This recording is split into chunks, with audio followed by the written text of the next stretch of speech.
Hello, everyone, and welcome to another episode of The 1 Yard Line. I'm Jared Vinecourt with my co-host, Nick Tororik. As you can see, we still have our lavalier mics, still doing the TikTok version a little bit of The 1 Yard Line. Hopefully we get our equipment sometime by next week, Nick. We'll see. You never know. We'll see. But another great, impactful week of NFL football this past weekend, Week 11.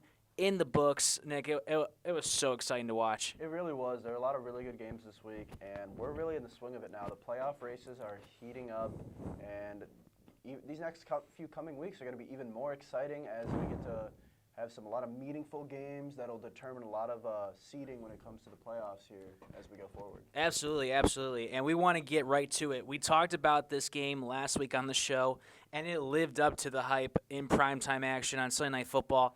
The Minnesota Vikings and the Denver Broncos. Denver Broncos get the victory. They've won 4 straight now.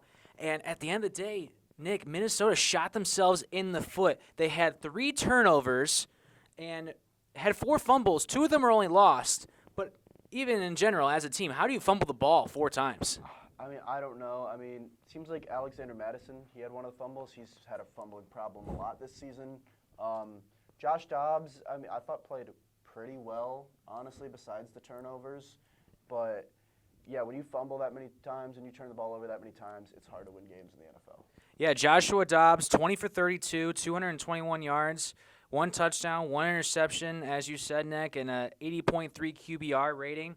Yeah, he wasn't actually that bad, but at the end of the day, he wasn't able to find his targets. Hawkinson, only 2 receptions for 40 yards in this game. He had an off game for the first time in quite some time for the Vikings. On the other side of the ball, the Broncos' offense really wasn't that spectacular. Russell Wilson had a good completion percentage, 27 for 35 for 259 yards and a touchdown. But at the end of the day, Broncos' offense had 4 field goals, Nick, and some of those were on the Vikings' turnovers. Will Lutz was 4 for 4 in field goals. His longest was 52 yards. So at the end of the day, Will Lutz really saved the Broncos here. Yeah, I mean, when you have a good kicker, you've seen a couple other teams are going to mention later how much a good kicker matters, especially when you can't convert when your offense isn't as high-powered as some teams and you have to settle for field goals sometimes. That's when having a good kicker is really important because you can't come up empty on those drives when you go deep into opposing team's territory. Broncos, they weren't able to get into the end zone all game until the end. Courtland Sutton at the end made that huge leaping catch, and Courtland Sutton's just a beast. I mean, he's 6'4". He can just go up and get it over any cornerback really in the NFL because there's not many 6'4" corners around that can jump with him. And the Broncos, I mean, their offense didn't play great, but it's been a lot better recently. And Russell Wilson's honestly having a really underrated season. He's got really good numbers this season, and a lot of people wrote Russell Wilson off after last year. Yeah, he had a down year last year for sure. He's kind of silenced him this season with how he's been playing lately. He's having a really good season. The Broncos' offense is kind of clicking right now, and they've won 4 straight. They're heading into a matchup with Cleveland this weekend. We'll see if their offense will be able to put up some numbers against a really good defense. But, no, I mean, good for Russell Wilson, good for the Broncos. They're right back, honestly, in the mix potentially for a playoff berth, especially if they can beat the Browns this Sunday. So, honestly, things are looking up in Denver. Yeah, absolutely, Nick. I completely agree with you. Russell Wilson's numbers have gone up this year compared to last year. I think everyone is expecting that MVP type of caliber that he was with the Seahawks, and he's just not up there anymore. You know, he's gone downhill a bit, but he still plays a great game to keep the Broncos in contention. Back to 500 now are the Broncos, 5-5 on the season. Their next 3 games, got a few tough games coming up. They got at home against the Browns. Then they go to Houston and face the Texans, as we've seen how well C.J. Stroud and that Texans team is performing this year.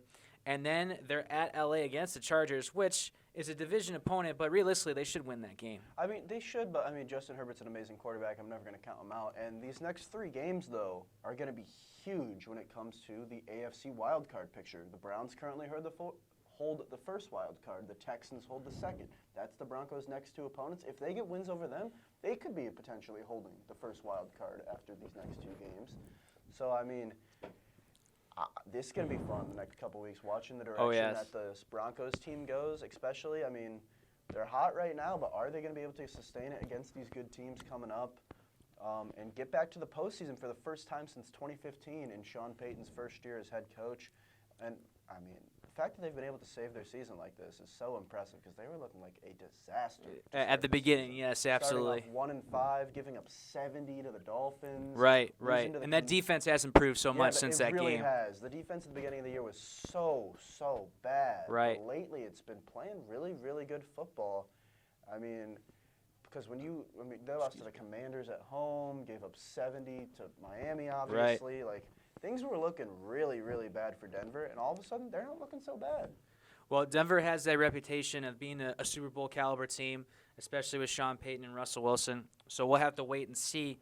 Want to go to another interesting battle that we didn't think was going to take place in Motor City, an NFC North matchup between the Bears and the Lions. The Lions were down this whole game. They were down 26-14, Nick, with 2:59 left to go in the game. And somehow they pull out the victory. They're now 8-2. First time they started 8-2 since 1962. You got to give credit to head coach Dan Campbell and how he's just changed his organization. Yeah, I mean, this Lions team is fun. This Lions team is good. And it's so great to have teams like the Lions that have been down for such a long time, also like the Browns that we're going to talk about later, like the Jaguars in the AFC, teams that have been down for a while, teams that have never even made a Super Bowl out there playing like this. They're proving everyone wrong because a lot of people are like, when they see these teams, they don't think anything of them. No matter who's on their roster, people will look at the Browns, people will look at the Lions and be like, oh, they're the Browns and Lions. They're going to suck this year. Yeah, that's their reputation, that they're a bad franchise. Dan Campbell has turned that around. He really has. To go from one of the worst teams in the NFL his first season to now 8-2, sitting in second in the NFC right now. They showed yesterday that they can win in any way possible because their defense, it forced big plays at the end of the game. On the last drive, they forced a safety. Yeah. When Chicago tried to make a last-second comeback after blowing the lead. Right. Hutchinson with that. And then their offense, even though Jared Goff struggled, he threw 3 interceptions in this game. It's been great all season. Jared Goff, Amon-Ra St. Brown, David Montgomery, Jahmyr Gibbs. They have so many playmakers on that offense. Sam Laporta, too. They're just such a resilient, hard-nosed football team that also has a ton of talent. And that's a dangerous combination when you are gritty, when you fight back at all times, and have elite talent. Those are the teams that oftentimes come out on top once the season's over. Nick, you bring up a lot of great players for the Lions. Sam Laporta, a great draft pick last year. Tight end out of Iowa. He's, like you said, he's produced amazingly for them. And you mentioned it, Jahmyr Gibbs and David Montgomery. Really a dynamic duo for the Lions this season with the run game. Jahmyr Gibbs had 8 rushes for 36 yards and a touchdown, and David Montgomery had 12 rushes for 76 yards and also had a touchdown as well. This Lions running game is just a dynamic duo that's scary for defenses. It might be the best running back duo in the NFL. I mean, no more Nick Chubb and Kareem Hunt. That doesn't exist anymore. I was gonna say that was kind of like last season. They were the best for a while. They were. And now I think Montgomery and Gibbs is the best duo in the league. And they complement each other so well. Montgomery's the hard-nosed, run-you-over type running back that will wear out a defense. And Gibbs is the dynamic, big-play, home run threat that is also a weapon out of the passing game. Jahmyr Gibbs just, I mean, I feel like he could be an every down back if they needed him to. He could be. Definitely could. He does everything well, but David Montgomery, he's playing so well, you're not going to stop giving that guy carries. I mean, he wears out a defense every game. And we saw it early in the season for the Lions, too. David Montgomery was doing great for them, had to sit out a few games with injury, and then Jahmyr Gibbs comes in, picks up the extra work, and it's like the Lions' running game never left. No, it isn't. I mean, they definitely, I mean, they had, last year they had what you thought was a pretty decent running back duo with Jamal Williams and DeAndre Swift. They decided to get rid of both those guys this offseason. Right. Go with 2 new guys, and it's looking like a really great decision. A lot of people questioned why they would sign Montgomery to all that money and then draft Jahmyr Gibbs at the with the number 12 pick. A lot of people are like, why are you investing that much into the running back position? Out of Alabama, right? Yes. So a lot of people, why are you investing that much into the running back position? It's the least important position, all this. For the Lions, I'd argue it's almost the main reason they've been winning football games this year is their run game. I mean, Jared Goff have gone hand in hand. Yeah, their offense in general is elite. They have no weaknesses on their offense. They have a great offensive line. They've got Jared Goff, who's a very solid NFL quarterback. Amon-Ra St. Brown in the passing game. Jamison Williams has emerged in the past few weeks as a real weapon for them. Another former high draft pick by them. He had been kind of quiet to start his career, had the gambling suspension to start this season, and he's kind of taken a little bit for him to get into a rhythm. But he has been playing really, really good football for the Lions the past couple weeks. He's emerged as a deep threat in that offense. And if you have Amon-Ra St. Brown, who's your over-the-middle slant, whenever you need a completion, your safety blanket, and then you have Jamison Williams as your deep threat to take the top off the defense, and Sam Laporta at tight end, how are you supposed to stop this Lions offense? How? I'll tell you what. I love watching St. Brown play. It kind of reminds me of the Eagles with Brown and Goddard. Obviously, Goddard's out right now, and we'll get to the Eagles later. But for this Lions team, they'll have a couple more division matchups. Obviously, they have the Packers this Thursday and Thanksgiving. And then they'll have two matchups against the Vikings two times in the last 3 weeks of the season. So that's going to be a key matchup for the Lions. On the other side for the Bears, a terrible way to finish a game for the Bears. If you're the Bears this offseason, Nick, DJ Moore, 7 receptions, 96 yards, touchdown. We all know he's a great receiver. If you're the Bears, Nick, do you dump DJ Moore and Justin Fields and just go for draft picks? I think you keep DJ Moore because for whatever quarterback you have coming in next year, having a guy like DJ Moore would be very nice. And you still might draft a receiver with your top 5 pick, Marvin Harrison Jr. potentially. And if you can go into next year with a quarterback with the number 1 draft pick from the Panthers, which it's looking like that the Panthers are going to finish with the worst record. Yeah. They are so bad. Yeah. The Panthers are awful. They're that atrocious. Game against the Cowboys. They're atrocious. They don't even look like they belong. No, not at all. At all. So I think the Bears are going to end up with the number 1 draft pick, and at that point, if they have the number 1 pick, I do think they will move on from Fields, even if it's fair or not. You can argue whether he's gotten a real shot in Chicago. But 16 for 23 for 169 yards. He played a good game, and he ran for over 100 yards. He played a good game. I think Fields could be successful in another spot with a good offensive coordinator, but I think it honestly might be best for both parties to move on after the season anyways. And the Bears can draft a guy like Caleb Williams or Drake May because they're both amazing quarterback prospects in the draft. And also with another top 5 pick that they will have from their own tanking, which this game, a lot of Bears fans weren't too mad about the result of they this lost, game because that just further helped but secure that they could end up with a top 5 draft pick and end up with 2 top 5 draft picks. But we talked about it with the Lions and a little bit with the Browns. It's the Bears, you know? I mean, they're notoriously known for being a bad team. So the last 20 years, yes. Yeah, so there's only so much you can do in a draft pick. It's a 50-50 shot whether they're successful or not. Mm-hmm. But, I mean, we've seen teams like the Lions and the Browns start to turn it around, so why can't Chicago? I mean, why can't they? I mean, so if they end up with 2 top 5 draft picks and you can get Caleb Williams or Drake May, somehow snag Marvin Harrison with those other picks, and you end up with a core now with DJ Moore and Marvin Harrison as your receivers and Caleb Williams or Drake May at quarterback, I think you're feeling pretty good about your future moving forward if you're Chicago, if that's what you have to build around. It's a recipe for success and sounds great on paper. We'll just have to wait and see. The Bears fans are going to have to suffer for the rest of the season. And yeah, the Bears fans at this point, they really don't care if they win or lose. They don't even know if they want to watch or not. No, they want the draft picks. They want a new coach probably next season as well. Absolutely. I highly doubt Matt Eberflus survives this season. No, I think he'll get fired too. I definitely think he will. I think they should bring in an offensive guy to help build a potential young offense going forward. Yeah, we'll have to wait and see.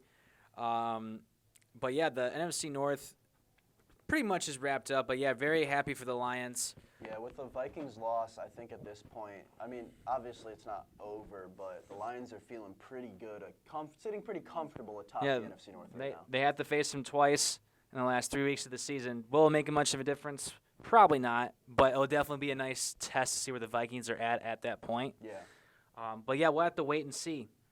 Another game that we're really, really excited to see, another primetime game, Thursday Night Football, Ravens and the Bengals, and unfortunately didn't live up to the hype we expected, Nick. Joe Burrow out for the season with a wrist injury, and you see the video on Amazon Prime of Joe Burrow trying to throw the football on the sidelines, but he's not able to grip the ball. At first, I thought this was something in his elbow, like Tommy John type of stuff for the MLB.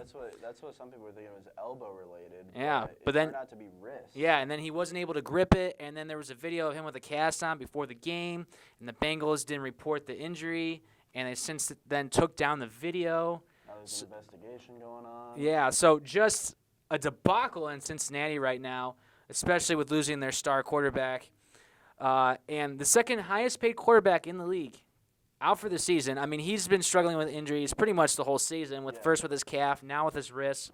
So it's unfortunate for the Bengals for the rest of their season. Pretty much, if you're a Bengals fan, you don't want to give up hope yet, but pretty much there's only a slim sliver of hope left if you're a Bengals fan, but most likely you're done for the season. It's over. I'm sorry, Cincinnati.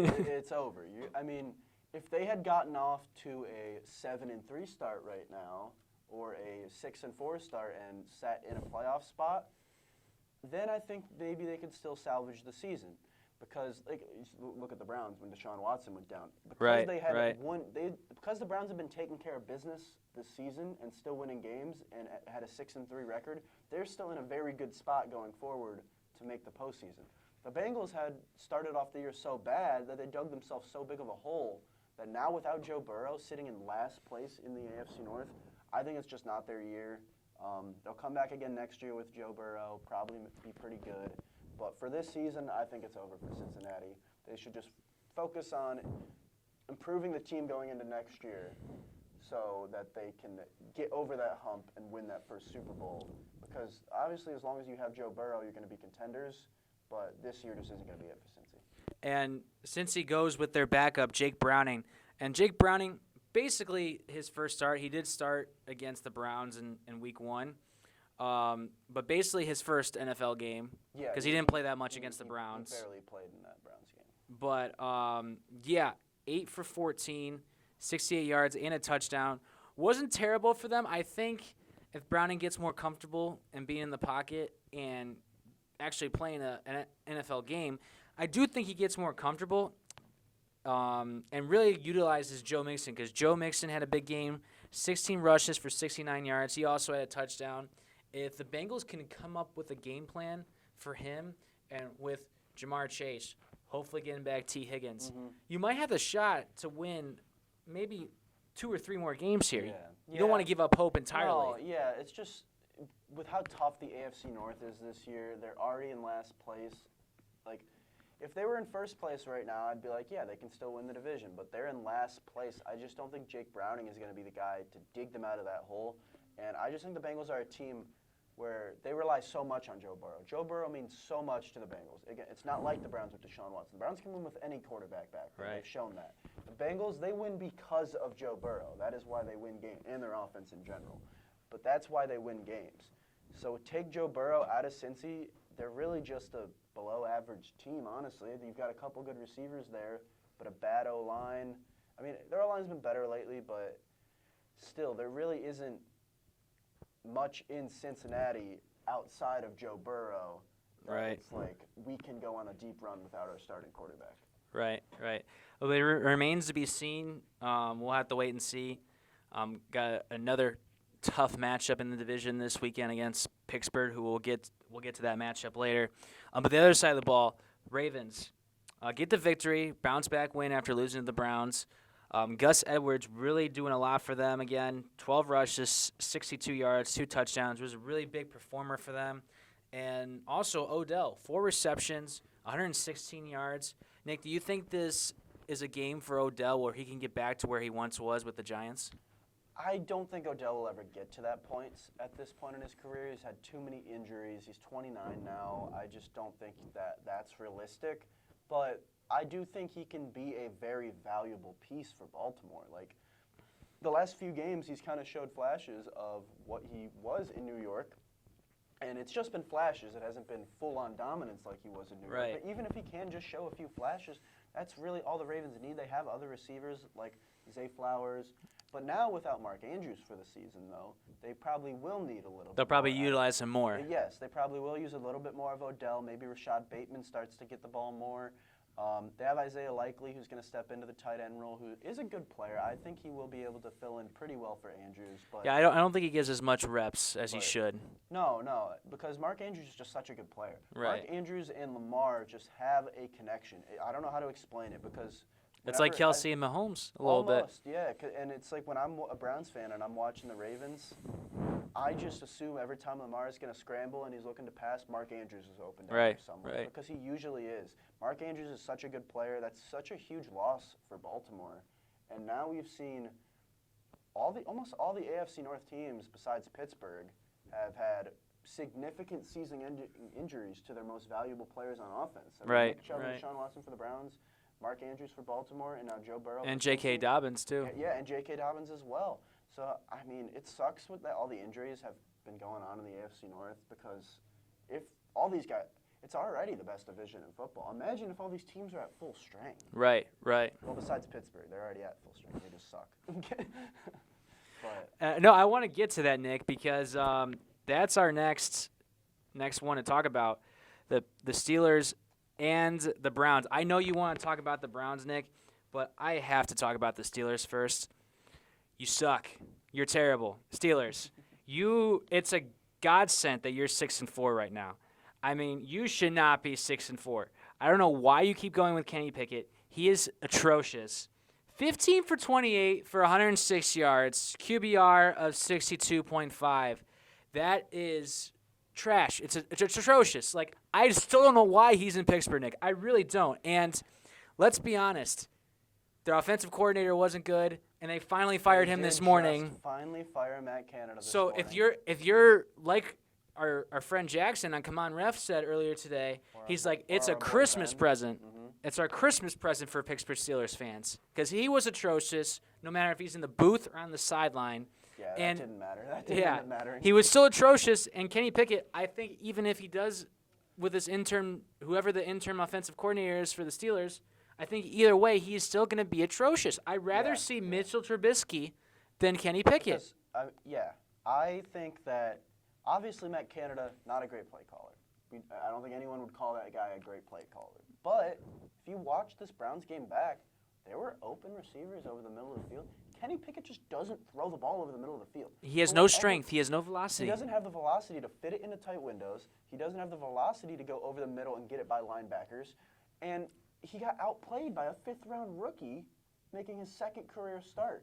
And Kenny Pickett has less touchdown passes this season than Deshaun Watson. He has less touchdown passes in his career than C.J. Stroud, who's only been playing for one season.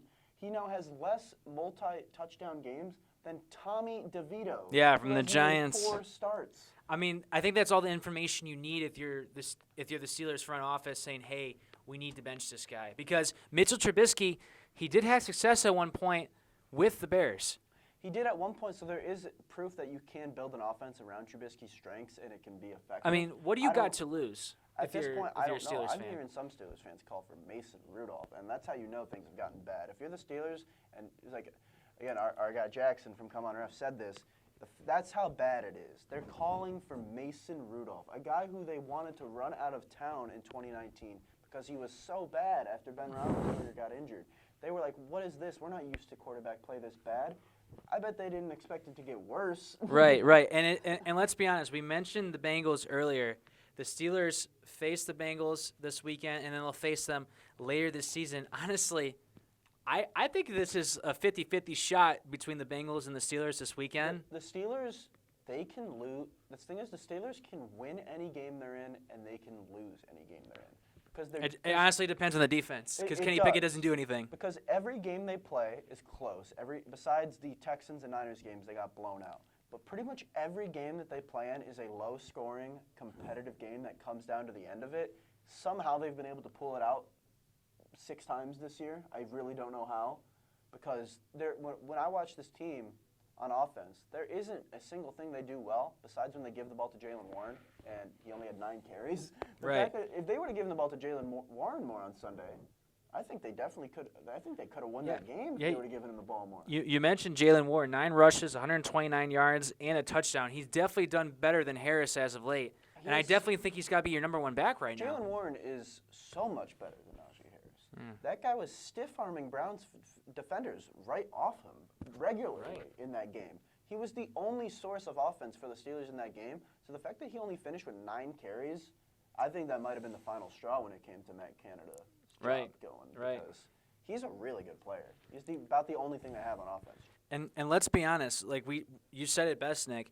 Like the Steelers find a way to win somehow in some shape or form, considering how bad their offense is, and they still have a chance to win their next 4 games. They do. They face Cincinnati this weekend, then they face the Cardinals, then the Patriots, then the Colts. Those are all games that they're probably should win with their defense. I mean, they are winnable, but again, if you ask Steelers fans, they honestly expect to lose to the backup quarterbacks more than they do the starting quarterbacks sometimes. Yeah, I mean, it just proved this weekend. What the Steelers have done, though, the past few years is that they play down to their competition.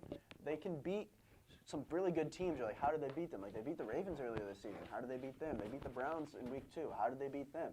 But when they come down to play some of their easier, softer opponents that you'd expect them to beat, they play down to them and sometimes end up losing those games.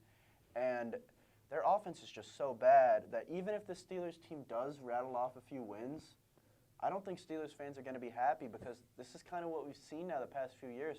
They're good enough to win regular season games. They're good enough to have a winning record, but they're not good enough to compete in the AFC. They just aren't. No, not at all. With their offense, if they get into the playoffs, they will lose. They will lose to any team they play. There's not a single team in the AFC playoff picture that they are better than or even on the same level on, honestly. Yeah, we talked about it earlier, and I don't know if we talked about this last week on the show or outside the show, but yeah, the Steelers definitely make the playoffs. They're a first-round exit without a doubt. And that's just kind of how it's been in Pittsburgh for the past few years. They're just good enough to win some games, but they're not good enough to make any noise, and I think Steelers fans are getting sick of it. They're sick of the same old... Bring back Big Ben. I mean, what do you got to lose? But Steelers fans, at this point, they're sick of being just barely good enough, but not good enough to compete, because that's not the Steelers' standard. The Steelers' standard used to be Super Bowls. They have tied for the most Super Bowls of any NFL franchise. Right. The Patriots. So being just good enough isn't acceptable, and that's just kind of how it's been for the past few years with them. Right. And you go to the other side of the ball, the Browns, they get word last Wednesday, I believe, that Watson out for the season with a shoulder injury, and it just crushed Browns fans. So you bring in DTR, who has a second career start with more notice this time than 2 hours like he did against the Ravens. And he was 24 for 43, 165 yards, had 1 interception, and a QBR of 54.9. I really thought that he was nervous, and the crowd and intimidation factor of the NFL really got to him. Don't get me wrong. Kevin Stefanski, with all the stuff he's had to deal with this year with injuries and things like that, he's really been able to manage everything that's been thrown at him. But at the end of the day, I think he was playing too safe, throwing too many short routes. He wasn't really airing the ball out that much, and I don't think he really trusts DTR to throw that ball out that much or air it until that last drive of that game, Nick. I mean, so on offense that game with DTR got to sit back and learn to also how to be more professional, watching Deshaun and P.J. Walker the past few weeks, and now bringing Joe Flacco in. That's also going to help him a lot, I think, when it comes to how you prepare for game day and just how ready you are when your name is called, because DTR looked a lot more ready this time than he did the first time. And I thought he played pretty well in the first half. His completion percentage was pretty good. He was hitting the easy throws, and the Browns scored 10 points in the first half. Yeah. The offense played fine.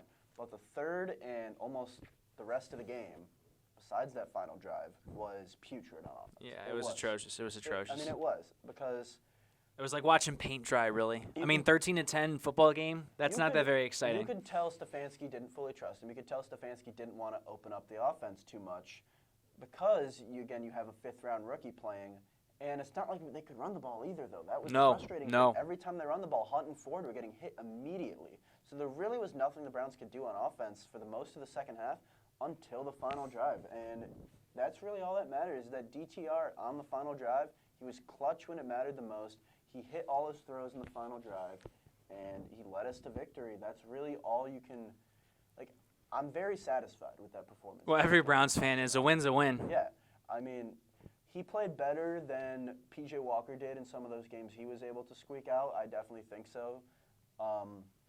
So I'll take that performance out of DTR. Honestly, if in your For second for first game, yeah, in your or second game. NFL start against a rival, against a really good defense, I will take that performance. I want to see how he looks when he's not going against one of the best defenses. Yeah, in the I was just gonna get into that. Yeah, facing one of the best Ravens defenses in and the league. He's faced the Ravens and Steelers his first 2 starts. Those are two very good defenses. And don't discredit Denver, who they have this upcoming weekend. Denver's defense has been really solid of late. Their last 2 games, honestly, they shouldn't have won, but have won because they've gotten turnovers. So don't discredit the Denver defense. No, they will come out and definitely, hunt you down. Definitely not. And I'm just very interested to see how Dorian goes out for his first road start this week. But again, I'm not going to count. Like, I still think the Browns. I think the Browns are going to beat Denver. I do, because the Browns, man, what they showed me this weekend and what they've showed me the past, well, basically all season, honestly, but especially the past 2 games, beating your rivals like this. Back-to-back weeks. They just find ways to win. They have an amazing defense, best in the NFL by pretty much every number, and the offense, it can go silent all game, but on that final drive now, it's been 3 times where they've had a final drive victory that the offense, all of a sudden, Stefanski was able to dial up some plays and somehow squeak out a win because of it. And with all these injuries to the offense and what he's been able to do in the fourth quarter, leading game-winning drives, I think Kevin Stefanski is the coach of the year right now. I really definitely so. think he's in the top 3. I think he had Dan Campbell, great candidate as well. What he's doing with the Lions right now. Kevin O'Connell in Minnesota. Yeah. Those are the top 3 right now. Yeah, to me those are the top 3 because what Kevin Stefanski has been able to do, man, with 3 different quarterbacks he's gotten a win with. He loses his starting running back Nick Chubb for the season. And then your 2 starting offensive tackles. Yeah, I was going to say his starting tackles too. John Jones has stepped right in for Jack Conklin, has made us not really miss him. But, I mean, we've lost Jedrick Wills now too, and you can say what you want about Jedrick Wills. Still, if you come into the year and if you told me by week 12 the Browns wouldn't have their starting left tackle, right tackle, quarterback, and running back. And they're 7-3. I would have expected us to maybe be 3-7. Right. And the Browns are 7-3. Stefanski has found ways to get it done with just. It looks like for a recipe for disaster, but he brings out a five-star gourmet meal. Yeah, it's really, really impressive what Kevin Stefanski has been able to do. Also, I mean, Jim Schwartz deserves a ton of credit. Oh yeah, absolutely. And Hopkins too, because if we didn't make Dustin that trade for Hopkins. I mean, it really has been a true team effort for the Browns this season. Myles Garrett should be the defensive player of the year. He should be, and honestly, he should be an MVP conversation. I know a lot of people don't like to put defensive players in there, but there aren't any quarterbacks. They're really going off the charts. What Myles Garrett means to this Browns defense, I'd argue he means more to the Browns than almost any other player in the NFL to their team, besides like Patrick Mahomes and quarterbacks like that. But no quarterbacks are putting up MVP numbers right now. Well, I believe it was SportsCenter came out with an unanimous football fan vote or something, and Patrick Mahomes, I think, was in the lead for the MVP right now. But has there been a defensive guy who's won an MVP before in the NFL? Yeah, but not in a very long time. Yeah, I couldn't tell you when or who it was. I believe Lawrence Taylor won an MVP as a defensive player. Okay. It has not happened in a very long time. We'll have to wait and see. Definitely a key piece for the Browns defense. One of many players in that defense that are just fantastic. Want to get into the final game of the show here that just happened last night. Monday Night Football, Eagles and the Chiefs, a Super Bowl rematch, Kelsey brothers. Coming into this game, Philadelphia, Jason Kelsey has never beaten his younger brother, Travis Kelsey, in a head-to-head matchup. Was 0-2 coming into this game. Finally gets the victory, 21-17. And I turned this off, Nick, when it was 17-7, because it looks like the Eagles' offense couldn't do anything the whole game. I mean, Jalen Hurts got sacked 5 times and was pressured a ton. And I thought the Eagles were just shooting themselves in the foot in the deep trenches, and somehow they come out of Arrowhead with the victory. The Eagles' offense, in that pretty much the whole game was putrid. They were not doing anything. No, they couldn't get Brown. They couldn't get Smith. I mean, so the Eagles, I mean, they're now 9-1, but their offense just hasn't looked great. Jalen Hurts has looked worse than he did last year, pretty significantly worse than he did last year. But somehow, I mean, in the end, they were able to pull it out. And Jalen Hurts again deserves a lot of credit for turning up in the fourth quarter. Yeah, he did have 2 rushing touchdowns. Yeah, I mean, Jalen Hurts does deserve a lot of credit for that. But I mean, this game was not what I expected, honestly, at all. I was expecting Mahomes and Hurts and all the high-powered players that those two teams have to give me a little more points, make it look a little bit more like the Super Bowl when it was a shootout. Right. But no, both offenses really didn't play well, and the Chiefs' offense, I think there's a lot of reason to be concerned. Oh yeah, the Chiefs, they got Hardman back from the Jets in a trade. Their is the worst in the NFL. And we think Mahomes, his favorite target is Kelsey, but in their last 2 games, that hasn't been the case. In this game last night, Justin Watson was his favorite target, 5 receptions for 53 yards and a touchdown. Yes, Kelsey did have a touchdown in the game last night, but the Eagles were doing a good job of double covering him.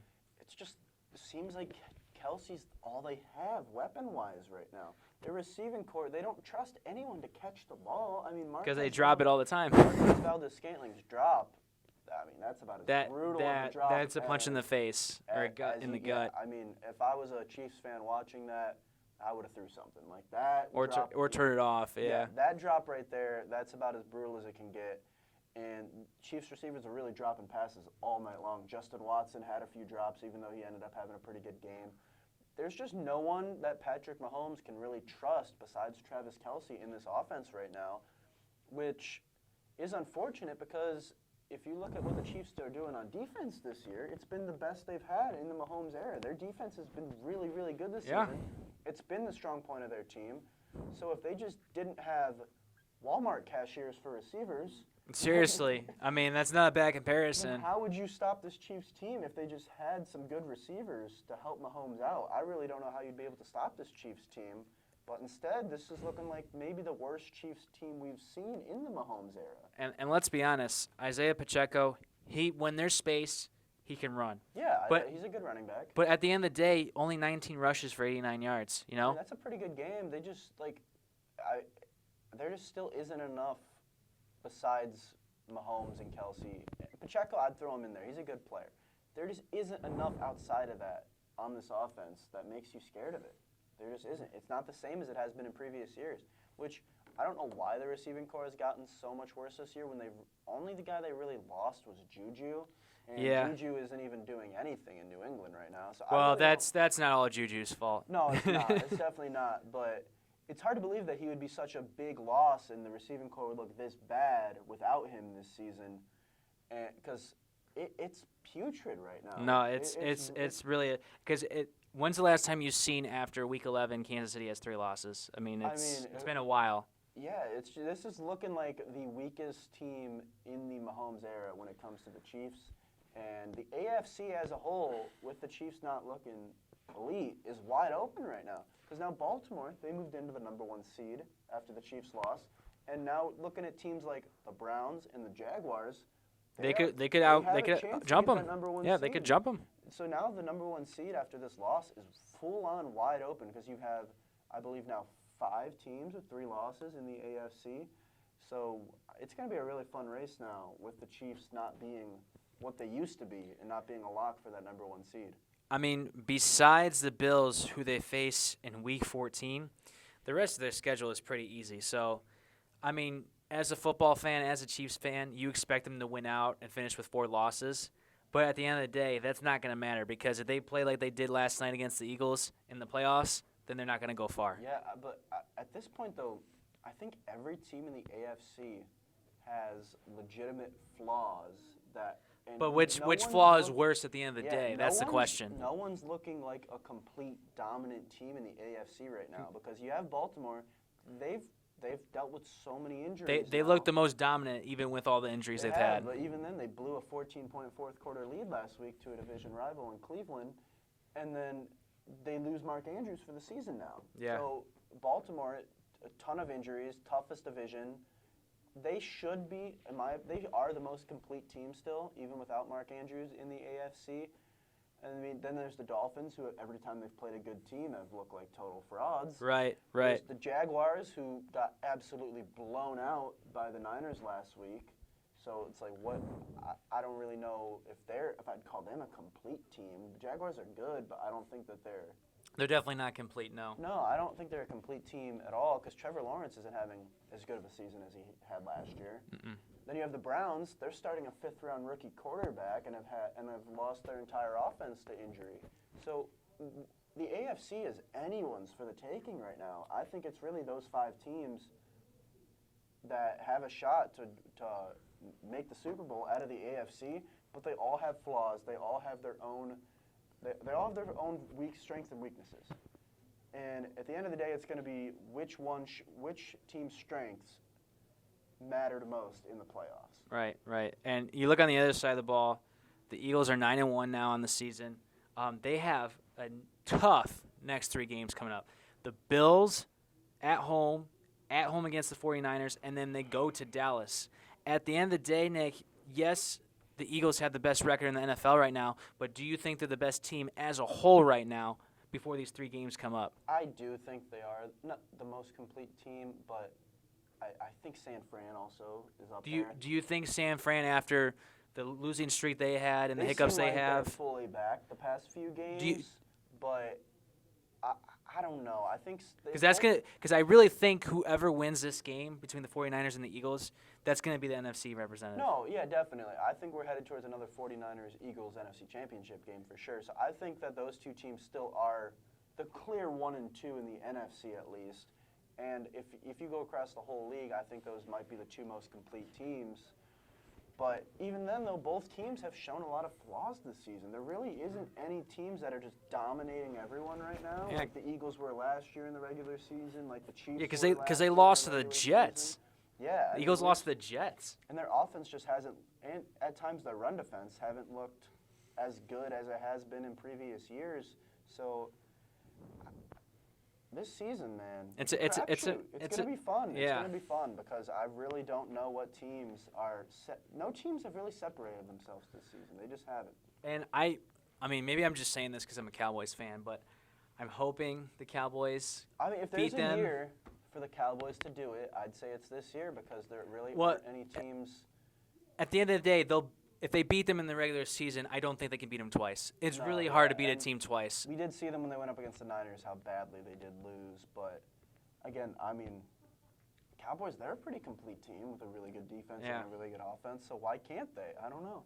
Well, we'll have to wait and see. Like you said, it is a crapshoot. It's going to be interesting to see who represents the AFC and the NFC in the Super Bowl in February.